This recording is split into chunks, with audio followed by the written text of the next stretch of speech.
이 중에서 15개 정도가 파산할 가능성이 있다. 일단 버블 붕괴 때보다도 더 지금 큰 손실. 너덜너덜해졌다. Round one, fight.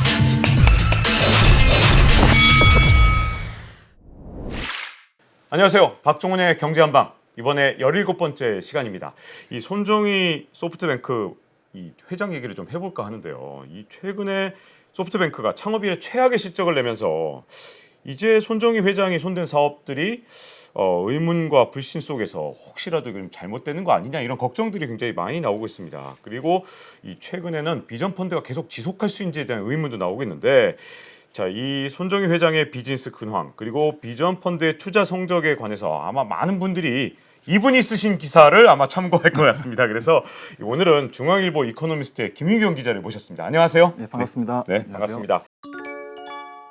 자, 이 손정희 회장 이 투자 거품론 어제 오늘 일이 아닌 것 같고요. 최근 들어 계속 얘기가 나오는 것 같은데, 특히 최근에 1분기 성적이 굉장히 안 좋게 나오면서 더 거세게 나오고 있는 것 같습니다. 과연 어떻게 된 거죠? 예, 일단은 그 실적부터 좀 설명을 드릴게요. 그 소프트뱅크 글로벌 같은 경우에 올 1분기에만 1조 4,381억엔, 우리 돈은 16조 5천억 원 정도의 그 손실이 났는데요. 이게 동일본 대지진 때 역대 그 도쿄전력이 1조 3조 3,872억엔 손실 본 이후로 일본 기업 가운데 역사상 최악의 실적을 기록했습니다. 근데 이게 그 소프트뱅크의 그 다른 통신이라든가 서비스 사업에서는 흑자가 났는데요. 비전 펀드에서만 1조 9천억 원대 손실이 나면서 이게 지분법 반영이 돼서 지분 손실로 이게 손실이 커졌습니다. 아니, 일본은 원래 거품 붕괴도 1980년에 있었는데 네. 버블 붕괴 때보다도 더 지금 큰 손실 그렇죠. 기록을 세웠다는 건가요? 네, 게다가 굉장히 이제 분명하네요. 아직까지 실현되지 않은 미실현 손실 규모도 올 3월 말 기준으로 한 43억 달러, 한 5조 2천억 원 정도 있어서 앞으로 뭐 다음 분기, 올해 2020년, 2021년까지는 계속 어려운 상황이 이어질 것 같습니다. 아, 그렇군요. 자, 그러면 도대체 왜 이렇게 문제가 생겼냐, 이게 좀 궁금해지는데요. 그 혹시 진행자님 혹시 그 땅 따먹기 게임 기억나시나요? 땅 따먹기 게임. 예, 네. 예전에 어렸을 때 때 하던 거. 흙바닥에서 네. 이제 돌을 쳐서 네, 넘겨가는 네, 네. 게임. 근데 이게 보통은 자기 처음에 본진을 손 한 뼘으로 잡고 이렇게 자기 땅을 만들지 않습니까? 네. 근데 저금리와 자금 풍부한 자본이 이 한 자기의 영토를 굉장히 넓혀주는 측면이 있다고 봐요.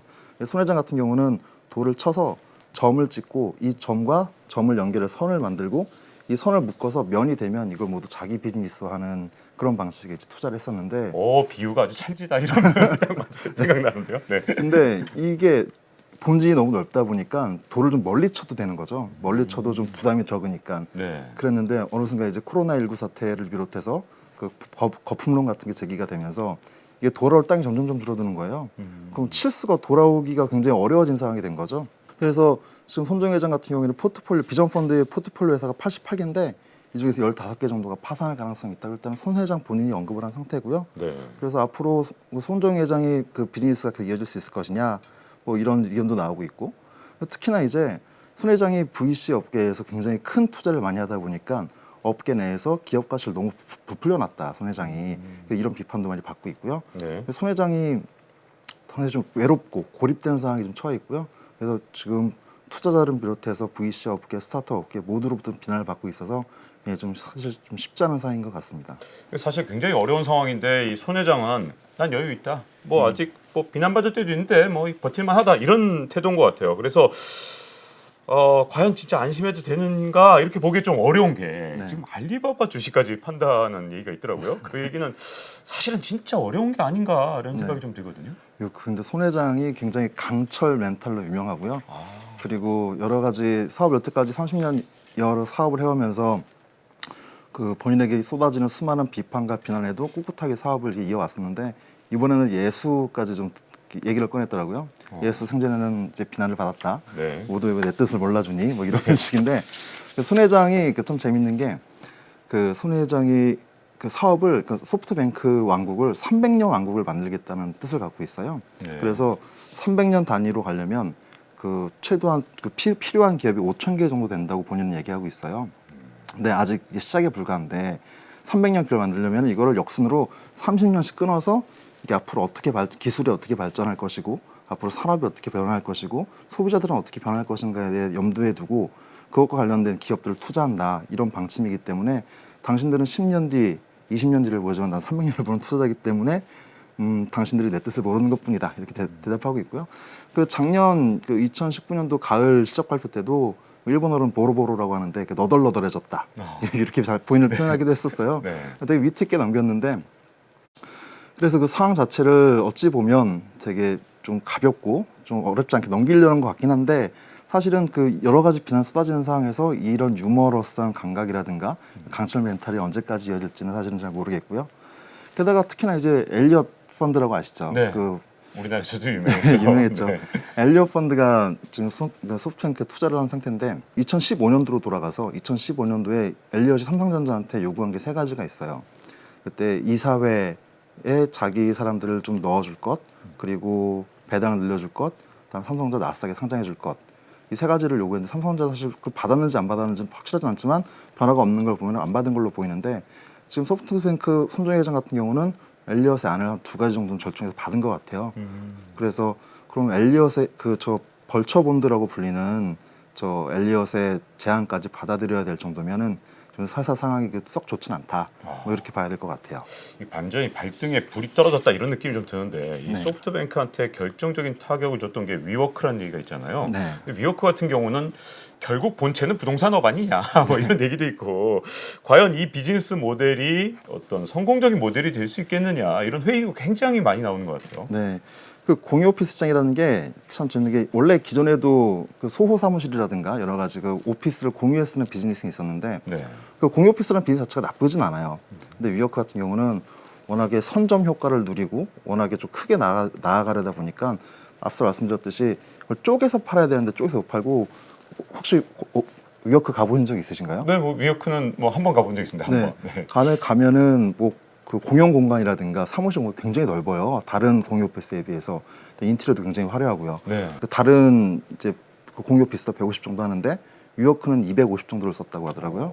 굉장히 고비용 구조로 갔죠. 고비용 구조로 가다 보니까 그 최적의 그 ROI가 나오는 최적의 비율을 찾지 못했고 그리고 그거를 사실은 그 서비스 측면에 있어서도 그 한국 같은 경우에 그 인터넷이 만약에 안 된다. 그러면 여기에 대해서 우리나라 이제 그 도와주시는 분들께서 바로바로 처리를 해주시는데 위워크는 인터넷에 등록을 하고 신청해서 언제까지 기다리십시오. 서비스가 오래 걸리고 복잡하고 좀 불편한 점이 있었다고 하더라고요. 그러다 보니까 그 위워크에서 느껴지는 그 사용자 그 경험 만족감이 떨어지다 보니까 위워크가 사실 사업에 실패했다고 보고요. 그럼 네. 비싸고 불편했다는 약점이 있었던 거네요. 네, 그렇죠. 그리고 너무 그 사실은 저는 그게 가장 컸다고 생각하는데 IPO를 염두에 두다 보니까 네. 일단 사이즈를 많이 키워놓자. 글로벌 시장으로 사이즈를 많이 키워놔야지 IPO 했을 때 기업 가치를 높게 받을 수 있고 궁극적으로는 이게 문제인데 그 손정희 회장 같은 경우 이제 그 이번에 그 비전 펀드를 굴리면서 사우디로부터 큰 자금을 투자받지 않았습니까? 네.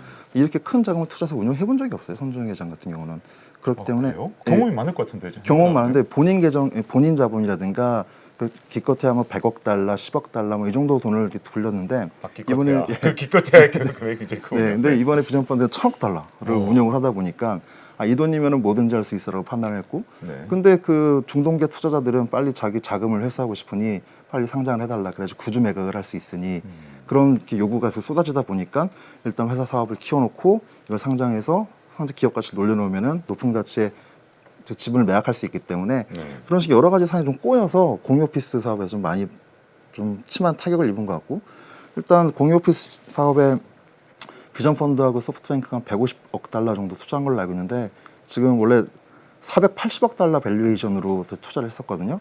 근데 지금 이 회사가 29억 달러로 쪼그라들었어요. 네. 10분의 1, 한 20분의 1 정도는 쪼그라든 상태죠. 그러니까 이 회사는 사실은 이제 회생은 언젠가는 뭐 가능할 거라고 좀 보긴 하는데 네. 지금 굉장히 상황 자체가 어려워졌다 이렇게 볼 수 있을 것 같습니다. 근데 사실 코로나19 때문이 아니라 이전에 이미 네. 이런 위워크나 아니면 우버가 흔들린다는 얘기가 있었고 그러다 보니까 코로나19의 직격탄을 받으면서 더 무너졌는데 그러다 보니 공유경제 자체의 사업 모델 자체도 의심하는 그런 네. 목소리가 점점 커지고 있더라고요. 그런 말 들어보셨을 것 같은데 그 잉여 경제는 반드시 공유 경제를 낳는다는 말이 있어요. 그러니까 네. 2000년대에 이제 과잉 생산과 그다음에 저금리의 축복이 모든 생산물이 과잉을 불렀고 이 과잉된 것들이 모두 이렇게 공유 경제가 될 것이다라는 게 일단 공유 경제의 기본 철학 중에 하나거든요. 그 얘기 정말 많이 들었어요. 네. 모든 게 공유 경제가 네, 될 거다. 모든 게 네. 공유 경제 될 거다 그렇게 얘기를 했는데 그 기존에 있던 기업들이 그럼 공유 경제를 비즈니스 모델화 할 수 있지 않겠느냐라는 생각이 들어서 공유라는 가치와 공유라는 경험을 소비자들한테 보여주기 위해서 이게 사실 말의 공유 경제지 비즈니스화 되면서 뭐 굉장히 차를 많이 사고 집도 많이 사고 막 그랬지 않습니까? 그러면서 이걸 과잉해서 공유 이거 빌려서 쓰시면 됩니다라는 식으로 했는데 사실은 궁극적인 의미에서 공유라고 보기는 좀 어렵죠. 특히나 자동차나 집 혹은 사무실 같은 경우에는 공유의 가치를 느끼기에는 사용자들이 아직 적응되지 않았고 사용자 습관이라든가 이런 것들이 그래서 특히나 저금리 시대에 접어들면서 이게 굉장히 재밌는 게 2000년대 초중반만 해도 창업하면은 그 컴퓨터 한 대 갖다 놓고 개발자가 어떤 아이디어가 있을까 해서 창업을 했었는데 네. 이게 글로벌 금융위기 이후에 저금리가 지속되면서 이게 좀 돈이 싸지다 보니까 좀 모험해 볼 수 있는 여건이 된 거죠. 그러다 보니까 이제 오프라인도 좀 건드려 보기 시작하는 거예요. 그럼 공유 경제 된다고 하니까 자동차를 한번 해볼까? 네. 혹은 뭐 집을 한번 해볼까? 오피스를 해볼까? 이 모험 자본이 자꾸 튀다 보니까 사실 그러다 보니까 오프라인 쪽은 그 가격이 비싸고 사이즈가 좀 크지 않습니까? 네. 그러다 보니까 이 거품이 좀 커진 측면도 있고 그래서 공유 경제가 가는 길은 맞지만 이게 좀 시점이 좀 빨리 왔다. 그다음 사업자들이 좀 무리를 했다. 뭐 그런 측면으로 볼 수 있을 것 같습니다. 네.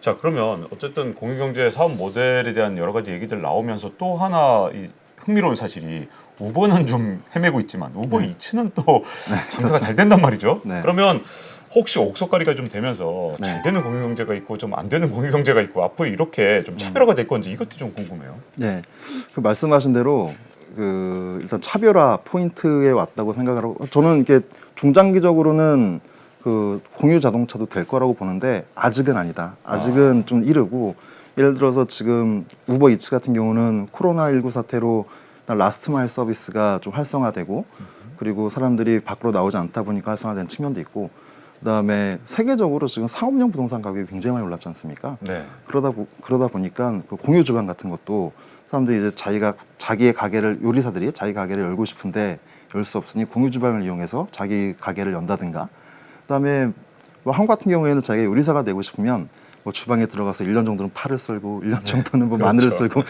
근데 이런 과정을 거쳐야 되는데 네. 요즘은 유튜브로 자기가 자기 요리법을 선사하면서 많은 공감을 얻어내고 공유 주방에서 자기 브랜드를 단 음식 그 식당을 런칭을 하고 이런 식의 그 창업의 경로 자체가 많이 바뀌면서 그 공유 주방이라든가 우버 이츠 같은 이제 딜리버리 서비스가 아직 활성화되고 있는데 뭐 이거는 사실은 지금 현재 당장 다가왔고 성장하고 있는 산업이기 때문에 이렇게 잘 되고 있다고 보는데 공유 자동차라든가 그 공유 주거 뭐 이런 형태의 비즈니스는 앞으로 5년에서 10년 뒤는 좀 보고 중장기적 접근을 해야 되지 않을까 싶습니다. 그렇군요. 다시 손정희로 좀 돌아가서요. 네. 코로나19 지난 뒤에 과연 손정희 회장이 다시 회복이 될지 참 네. 궁금한데 네. 지금 굉장히 중요한 전환점에 좀 서 있는 그런 상황이 아닐까 하는 생각도 드는데요. 미국 쪽은 무게추가 기울지 않을까 좀 판단을 하고 있고요. 저는 좀 조심스럽게 예측을 하건데 쿠팡은 내년께 Round one, fight.